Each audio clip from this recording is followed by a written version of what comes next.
제도를 모르면 손해지만 알면 인생이 바뀝니다.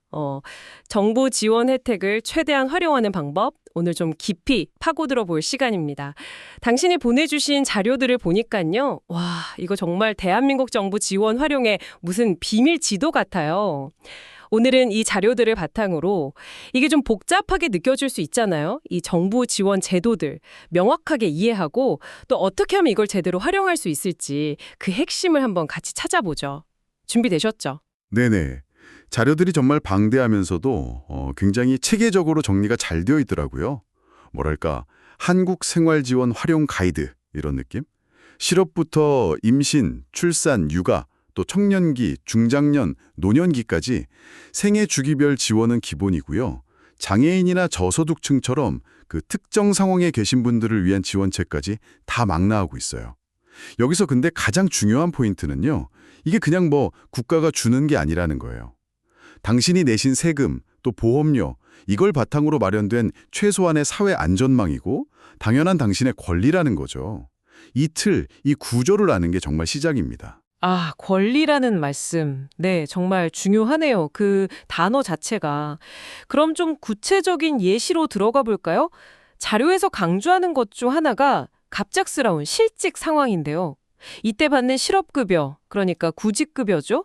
이게 정말 든든한 버팀목이 될 것 같아요. 퇴사 전 평균 임금의 60%를 최대 270일까지 지원받을 수 있다니 생활 안정에 진짜 큰 도움이 되겠죠. 네, 그렇죠. 상당한 기간이죠. 근데 이제 조건이 있잖아요. 예를 들어 퇴사 전 18개월 동안 180일 이상 고용보험 가입해야 하고 또 비자발적 퇴사여야 한다. 이 부분이요. 혹시 자료에 이 비자발적 퇴사 인정 관련해서 실제 적용할 때 좀 주의할 점이나 팁 같은 거 그런 게 좀 언급되어 있나요? 아, 네. 좋은 질문이세요. 자료에서도 그 부분을 좀 주의 깊게 다루고 있습니다. 비자발적 퇴사라는 걸 명확하게 입증하는 게 중요하다고 나오는데요. 예를 들어 계약 만료나 권고사직 같은 경우 관련 서류를 잘 챙겨두는 게 핵심이라고 강조하고요. 좀 애매하다 싶으면 미리 고용센터에 상담을 받아보는 것도 방법이라고 나와 있습니다. 그리고 출산 관련 지원도 빼놓을 수가 없죠. 아이 한 명당 200만 원 상당의 바우처, 이거 지급하는 첫 만남 이용권 있잖아요. 아, 네네, 들어봤어요. 이게 육아 초기 경제적 부담을 덜어주려는 아주 직접적인 지원이죠. 근데 중요한 건 이게 다가 아니라는 거예요. 오, 그래요? 네, 각 지방자치단체별로 추가적인 출산 지원금이나 육아 관련 혜택들이 정말 다양하게 있거든요. 그러니까 꼭 거주 지역의 지원책을 확인해야 합니다. 와, 첫 만남 이용권 200만 원에다가 지자체별 추가 지원까지. 이야, 이거 진짜 꼼꼼히 챙겨야겠네요. 듣다 보니까 건강보험 쪽 지원도 궁금해지는데요. 자료에 본인 부담 상한제 이야기도 나오던데 이건 어떤 제도인가요? 좀 생소한데. 네, 본인 부담 상한제, 이것도 정말 중요한 건강안전망입니다. 예상치 못한 질병 같은 걸로 의료비가 너무 많이 나왔을 때요. 가게에 큰 부담이 되는 걸 막기 위한 제도거든요. 1년 동안 낸 건강보험 본인 부담금 총액이 개인별 소득 수준에 따라 정해진 상한액이 있어요. 그걸 넘으면 그 초과 금액을 건강보험공단에서 돌려주는 거죠. 아, 돌려주는 거군요. 네, 근데 자료에 따르면 많은 분들이 본인 상한액이 얼마인지 잘 모르거나 또 이걸 신청해야 돌려받을 수 있다는 사실 자체를 놓치는 경우가 많다고 해요. 소득 분야에 따라 상한액이 달라지니까 이 부분은 꼭 확인해 보시는 게 좋습니다. 그렇군요. 이것도 내가 직접 알아보고 신청해야 하는 거네요. 맞습니다. 그리고 또 청년이나 신혼부부들 주거 안정, 이거 중요하잖아요. 저금리 전세자금 대출이나 목돈 마련을 돕는 청년 도약계좌 같은 자산 형성 지원책도 주목할 만합니다. 이 계좌는 정부 기여금에다가 이자 소득 비과세 혜택까지 있어서 좀 장기적으로 자산 형성에 유리하다고 볼 수 있죠. 듣고 보니 정말 다양한 지원책들이 있네요.